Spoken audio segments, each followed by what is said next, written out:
Hello friends. तो चलिए बात करते हैं स्नैक्स की। तो स्नैक्स में नमकीन, मठरी या फिर आप कुछ बेक करके नमकीन वाले बिस्किट बना सकते हैं, या आप दाल मोठ बना सकते हैं, या फिर आप मट्ठी बनाइए, नमक पारे बनाइए, कुछ भी बनाइए। उनका स्वाद जो है वो आप 12 महीना खा सकते हैं, किसी भी सीज़न में खा सकते हैं, किसी भी फेस्टिवल में खा सकते हैं, किसी भी रिलेटिव्स को खुश कर सकते हैं।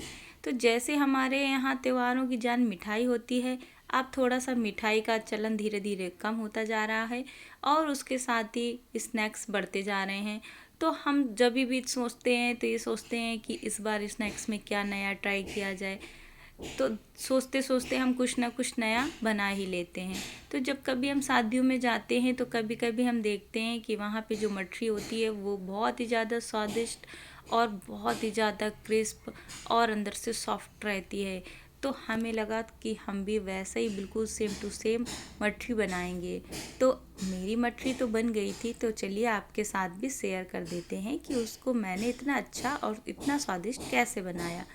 तो सबसे पहले उसके लिए आपको लेनी है मैदा। आप 1 kg, ½ kg मैदा, जितनी आपको खाना हो अपनी मर्जी से ले लीजिए, कम ज़्यादा, क्योंकि आप इनको आराम से 1 मंथ तक स्टोर भी कर सकते हैं, इसमें कोई प्रॉब्लम नहीं आती। एयर टाइट जिप-लॉक पन्नी में रखिए। तो चलिए इसको बनाने के लिए आपने जितनी मैदा ली है उसी के अकॉर्डिंग आप इसमें डाल दीजिए नमक। नमक हल्का ही रखिए, बहुत ज़्यादा मत डालिए। और साथ में फ्लेवर के लिए आपको डालनी है अजवाइन। अजवाइन जो होती है उसको हम कैरम सीड्स बोलते हैं। इससे बहुत ही अच्छा फ्लेवर आ जाता है, इसकी खुशबू इसमें जान लगा देती है। इसके डालने के बाद में आप इनको हाथ से अच्छे से मिला लीजिए, ताकि आपका जो नमक है और आपकी जो अजवाइन है वो अच्छे से सब में इक्वली स्प्रेड हो जाए, ताकि कहीं भी आपके नमक का स्वाद कम या ज़्यादा ना हो। तो इस तरीके से आप धीरे धीरे करके पूरी मैदा को अच्छे से लगा लीजिए। अब बारी आती है इसके बाद में इसमें रिफ़ाइन ऑयल को ऐड करने की, क्योंकि हम रिफ़ाइन ऑयल इसलिए डालते हैं ताकि हमें इसमें मोवन लगा सकें। मोवन लगाएंगे तभी तो ये खस्ता बनेगी। अगर आपने ये वाली गलती कर दी तो फिर आपकी मटरी ख़राब हो सकती है। इसलिए आप बिल्कुल फ्रेश रिफ़ाइन ले लीजिए और इसको भी अच्छे से हाथ से चलाते हुए आपको इक्वली स्प्रेड करते हुए मिलाना है। कहीं भी एक भी गुठली नहीं पड़नी चाहिए, एकदम ये बराबर पाउडर जैसी ही हमको बनानी होती है। इसलिए हम इसको दोनों हाथों से भी रब कर करके अच्छे से मिलाएंगे, जब तक कि इसकी सारी गुठलियाँ अच्छे से मिक्स नहीं हो जाती। एक बार जब ये हाथ में पेड़े की शेप देने लग जाएगा तो आप समझ जाएंगे कि इसमें परफेक्ट मोवन लग चुका है। इस तरीके से आप लड्डू या फिर पेड़ा बना करके देख लीजिए। अगर ये थोड़ी देर अपनी शेप में बना रहता है तो आपका परफेक्ट मोवन तैयार है। ये थी आज की टिप्स, तो ये आप ज़रूर याद रखिए। अगर आपका इस तरीके से शेप थोड़ी देर नहीं रुक रहा है तो आपको थोड़ा सा मोवन और लगाने की ज़रूरत है। तो देखिए हमारा मोवन तो परफेक्ट था। तो हमने इसमें यहाँ पे डाला है धीरे धीरे पानी, और थोड़ा थोड़ा पानी ऐड करते हुए हमें इसको गूँथना है।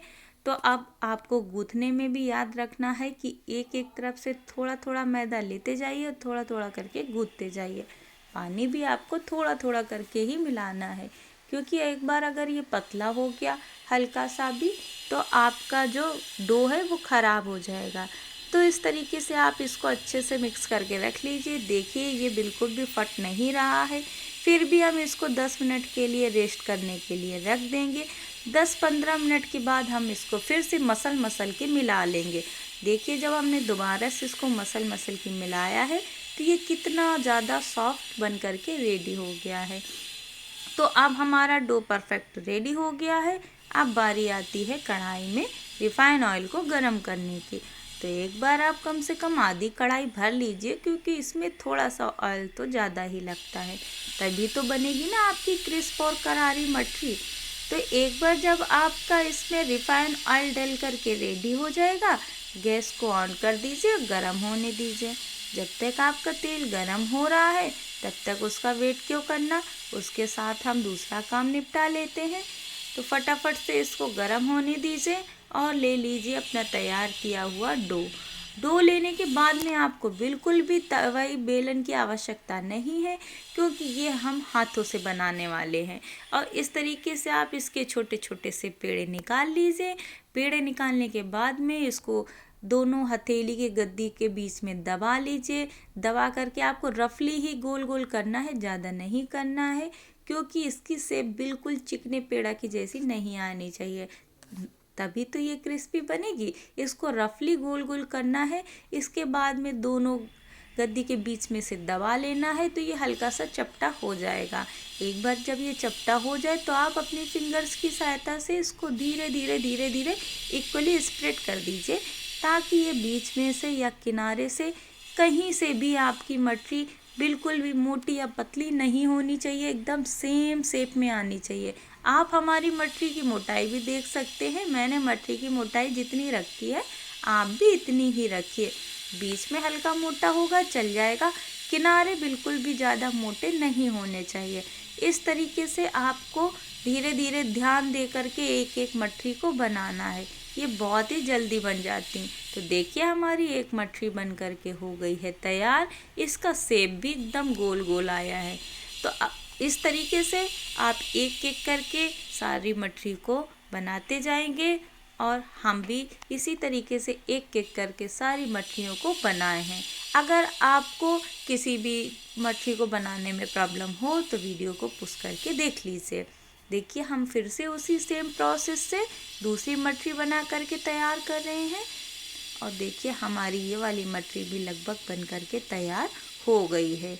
इसकी बिल्कुल भी कहीं भी मोटी या पतली नहीं है। इस तरीके से आप भी बना लीजिए, और धीरे धीरे एक प्लेट में बना बना के रखते जाइए, जब तक कि आपका रिफाइन ऑयल अच्छे से गर्म नहीं हो जाता। आपका एक ही टाइम में दोनों काम हो करके रेडी हो जाएंगे। एक तरफ आपका कढ़ाई में ऑयल गर्म हो जाएगा, और दूसरी तरफ आपकी मटरियाँ बन करके रेडी हो जाएंगी। अब देखिए हमारी जो मटरी है वो इस तरीके से बन करके हो गई हैं रेडी। ये कहीं से भी बिल्कुल भी जिगजैग नहीं दिख रही हैं, एकदम इनका गोल शेप आया है। इस तरीके से ढेर सारी बना लीजिए, और एक बार रिफाइन ऑयल में एक मटरी को डाल करके चेक कर लीजिए। अगर वो उठ करके ऊपर आ जाती है तो आप समझ लीजिए कि आपका ऑयल अच्छे से गर्म होकर के रेडी हो गया है। वैसे आप हथेली रख कर के भी ऊपर थोड़ी दूरी पे हथेली रख कर भी इसको चेक कर सकते हैं। अगर उससे हल्का सा हीट आ रही है आपके हाथों में समझ में, तो आपका रिफाइन ऑयल बन कर के रेडी है। आप अगर नहीं समझ पा रहे हैं तो एक मटरी डाल के चेक ज़रूर कर लीजिएगा। देखिए इस तरीके से जैसे ही आप मटरी डालते हैं 1 या 2 मिनट में ही आपकी मटरी जो है वो सिक करके ऊपर आ जाती। कोई भी मटरी आपकी नीचे नहीं रुकेगी। देखिए हम एक एक करके धीरे धीरे डाल रहे हैं, हमारी मटरी ऊपर आती जा रही है। और एक बार जब आपका तेल गर्म हो जाएगा तो उसको मीडियम फ्लेम में या फिर लो फ्लेम में कर दीजिए, क्योंकि ये बिल्कुल भी हाई फ्लेम में नहीं सेकनी है। और कुछ टाइम बाद जब एक तरफ से ये बिल्कुल वाइट हो जाएंगे तो इनको पलट दीजिए। ये आपको बिल्कुल धीमी आंच में धीरे धीरे धीरे धीरे ऐसे उलटते पलटते हुए सेकनी है, तभी क्रिस्पी बनेंगी। अगर आपने ज़रा सी भी जल्दबाजी की तो आपकी मटरी बिल्कुल भी क्रिस्पी नहीं बनेगी। तो इस तरीके से जो हमारी फर्स्ट राउंड की मटरी बनी थी उसको बनने में लगभग 7 मिनट लग गए थे। आपके भी इसी तरीके से 7-8 मिनट तो सेकने में लग ही जाएंगे। तो इनको थोड़ा सा पैसेंस के साथ में बनाइए, क्योंकि अगर आपको जल्दबाजी दिखानी है तो फिर आप नमक पारे बना लीजिए, मटरी मत बनाइए। तो देखिए हमारी सुपर क्रिस्प करारी मटरी बन करके हो गई हैं रेडी। अब चलिए इनको फोड़ करके भी दिखा देते हैं कि ये कैसी बनी है। अंदर से सॉफ्ट तो नहीं है। तो देखिए इस तरीके से हम एक मटरी को उठाएंगे और हल्का सा ही प्रेस करने पे ये देखिए बिल्कुल टूट जा रही है, और अंदर से भी बिल्कुल सूखी दिख रही है। देखिए कहीं भी इसमें अंदर जरा सी भी मैदा गीली नहीं है। तो देखिए हमारी परफेक्ट मटरी बन के रेडी है। ऐसे ही वीडियोस के लिए चैनल पे विजिट करें। Thank you.